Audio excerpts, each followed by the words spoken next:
everyone, welcome back to my channel TechMaestro. My name is Karan and I'm a software engineer at Microsoft. So for those who don't know TechMaestro is basically a community started by me where people come collaborate with each other to help each other succeed in their software engineering journey. In this video, we'll be covering searching in a linked list, searching a target in a linked list. This is a continuation to our linked list series that we, in the previous video, we discussed. In the previous videos, we have discussed one about the linked list, introduction to the linked list, data structure, and then inserting data into linked list. And now in this video, we'll be discussing how to search a target in a linked list. So without any further delay, let's try. Let's see how can we achieve that. So for that, let me draw a example linked list. So let's take an example. Let's say my linked list is this. So my linked list is 1, 2, 3, 6, 7, and 9. And now I have to find if there exists my target is, let's say if my target is 3,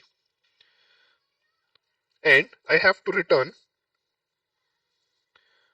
true if it exists and false if it doesn't. So this is the premise of the problem. We have to search for a target in a linked list. Okay. Now let's go back to the linked list and let's see how can we achieve that. So it's very similar to the linear search that we discussed in arrays series. So something like that. And one thing that we know for sure is that a linked list is represented by a head.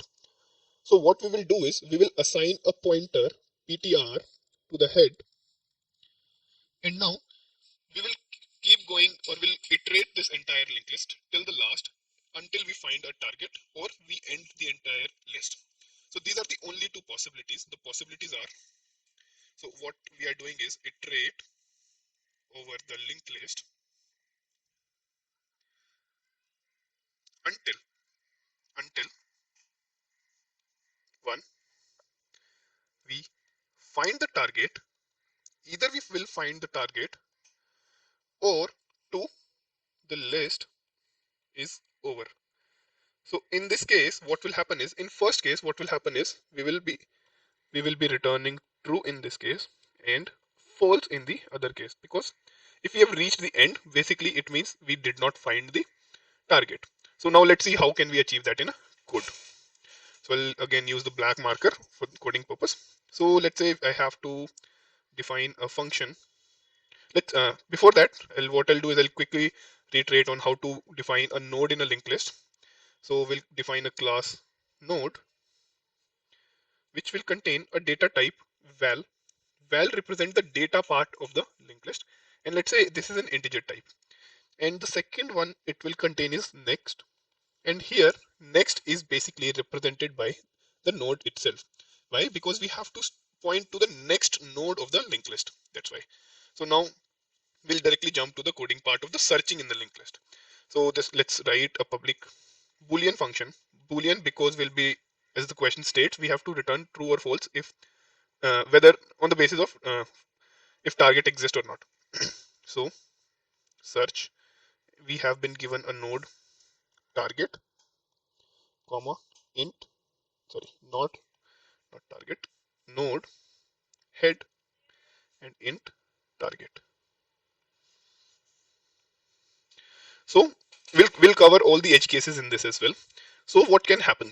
What can happen is, the first case that can happen is this head is null, or basically linked list is empty. So check if list is empty. So this is the first check that we will do. Let's say I'll write it with the red pen. If head is null, what do?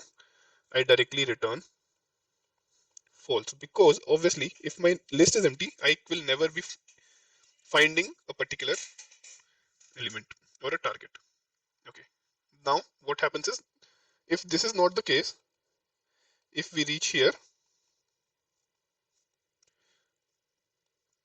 means list is not empty,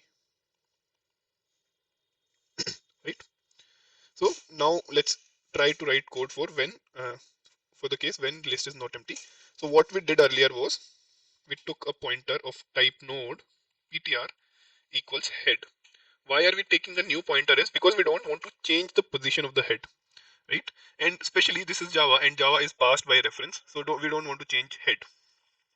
What we will do is while PTR is not equal to null.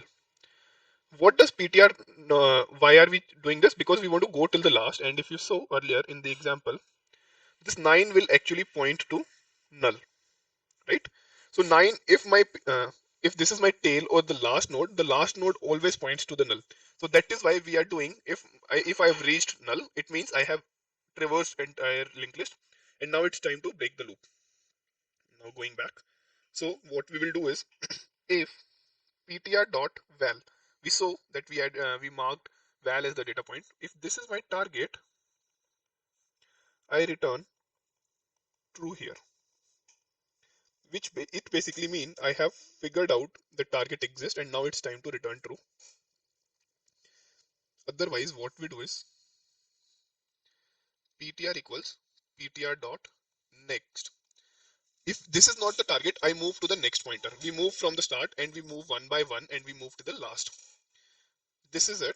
And and if this loop is over, basically if this loop is over, I have iterated through the entire list and I could not find any target. Otherwise, I would have returned here, right? So if this loop is over, what I do is return false, which basically represent that this element does not exist, right? Now let's try to analyze the time complexity of this solution, of this algorithm that we talked about. So let's go back here. Now let's say there is a number n is size of the linked list. So if n is the size of the linked list, the algorithm that we discussed here will have a time complexity of, I'll change the color of the pin. The time complexity of this solution will become O of n. Why? In worst case, we will be iterating from the start and will be iterating till the end and will be iterating or going over each and every element once. And the space complexity of this is O of 1 because as you can see here in the program as well, we are not taking any additional memory, right? So this check this check is also not taking any memory. Here also we are just taking one pointer which is constant space and we are not doing anything else. So that's about it in this video. This is how you can find a target in the linked list. In next videos, we'll be covering more theoretical and questions of the linked list. Don't forget to watch the next videos. And if you like this video, please click on the like button. Comment if there is anything that you want me to cover or if there is any pointer. Don't forget to subscribe to my channel. And most importantly, join our community. There you'll learn and get to meet with a lot of people and learn from their experience. Thank you so much. See you in the next video. Bye bye.